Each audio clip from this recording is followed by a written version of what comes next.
क्या आपने कभी सोचा है कि हमारे शहर जो हमें रोज रोटी, रोजगार और सपनों की उड़ान देते हैं, वही शहर एक दिन हमारे लिए बोझ भी बन सकते हैं। कोलकाता की बाढ़ और गुरुग्राम का ट्रैफिक जाम दो अलग अलग घटनाएं हैं, लेकिन एक ही कहानी कहती है। कहानी इस बात की कि अगर शहरों की योजना वक्त रहते नहीं बदली तो ये चमकते दमकते महानगर हमारे लिए जाल बन जाएंगे। 23 सितंबर 2025 की सुबह कोलकाता के लोग रोज की तरह अपने कामों के लिए तैयार हो रहे थे, लेकिन आसमान ने अचानक रंग बदल दिया। काली घटाएं घिर आई और फिर जो हुआ वो शहर ने सालों बाद देखा। सिर्फ 24 घंटे में 250 मिलीमीटर से ज़्यादा बारिश। जरा सोचिए, मानो बादल फटकर सीधे शहर पर गिर पड़ा हो। निचली बस्तियां डूब गई, सड़कें नदियों जैसी हो गई और बिजली के खंभों से लेकर पूजा पंडाल तक सब पानी में समा गए। बारिश रुकने के बाद भी मुसीबत नहीं थमी। कई जगह बिजली काट दी गई ताकि और हादसे ना हो, लेकिन तब तक 12 से ज़्यादा लोग अपनी जान गंवा चुके थे। ज़्यादातर मौतें करंट लगने से हुई। आखिर ऐसा क्यों हुआ? क्योंकि कोलकाता की नालियां जो बरसों पुरानी हैं, अब इतने पानी को संभाल ही नहीं पाती। ऊपर से प्लास्टिक और कचरे ने रास्ता बंद कर रखा था, मानो शहर खुद ही अपने पैर पर कुल्हाड़ी मार रहा हो। आप जरा ठहर कर सोचिए, ये सिर्फ कोलकाता की कहानी नहीं है। कल को ये दिल्ली हो सकती है, मुंबई हो सकती है, या फिर आपका और मेरा शहर हो सकता है।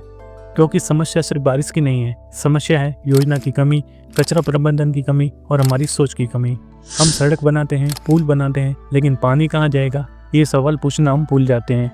अब जरा नज़र डालते हैं गुरुग्राम पर। अगर आपने कभी दिल्ली से गुरुग्राम ड्राइव किया है तो आप समझते होंगे कि ट्रैफिक जाम यहाँ की रोज़ की ज़िंदगी का हिस्सा है।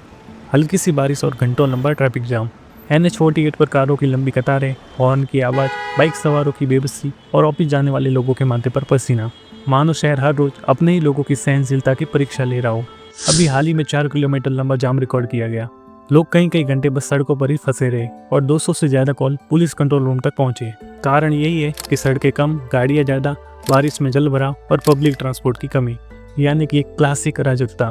कहते हैं कि गुरुग्राम मिलेनियम सिटी है, लेकिन जब सड़क पर खड़े होकर आप सोचते हैं कि ऑफिस पहुंचना है या घर लौटना है, तो ये समझ आता है कि शहर सिर्फ इमारतों और गगनचुंबी टावरों से मान नहीं बनता, बल्कि उसकी महानता इस बात से तय होती है कि लोगों का सफ़र कितना आसान है। तो दोस्तों, कोलकाता की बाढ़ और गुरुग्राम का जाम दोनों ही हमें एक चेतावनी देते हैं। चेतावनी ये है कि अगर हमने अभी नहीं सोचा तो आने वाले सालों में हमारे शहर रहने लायक नहीं रहेंगे। हम खुद को स्मार्टफोन और स्मार्ट कार से घेर सकते हैं, लेकिन जब शहर स्मार्ट नहीं होगा तो सब कुछ व्यर्थ है।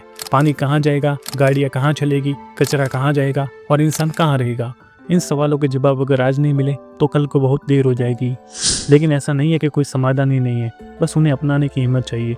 शहरों में बेहतर ड्रेनेज सिस्टम बनाना होगा, बारिश के पानी को जमा करने और इस्तेमाल करने की संस्कृति बनानी होगी, पब्लिक ट्रांसपोर्ट को मजबूत करना होगा और सबसे जरूरी, नागरिकों को भी अपनी जिम्मेदारी समझनी होगी। सोचिए, अगर हम प्लास्टिक का इस्तेमाल कम करें, कचरा नालियों में ना फेंके और सरकार सही योजना बनाए, तो कोलकाता की बाढ़ और गुरुग्राम का जाम दोनों ही कम हो सकते हैं। ये आसान नहीं होगा, लेकिन इतना मुश्किल भी नहीं है। दोस्तों, शहर सिर्फ इमारतों का ढेर नहीं होते, ये हमारे सपनों का घर होते हैं। अगर घर ही पानी में डूब जाए या रोज जाम में घुटे तो सपनों का क्या होगा?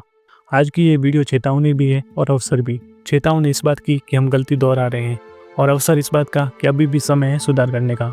तो अगली बार जब आप सड़क पर चलें या बारिश में फंसे हों तो जरा सोचिए, क्या ये सब टाला जा सकता है? क्या ये सब बदला जा सकता है? और जवाब अगर हाँ है तो फिर हम सबको मिलकर इस हाँ को सच करना होगा।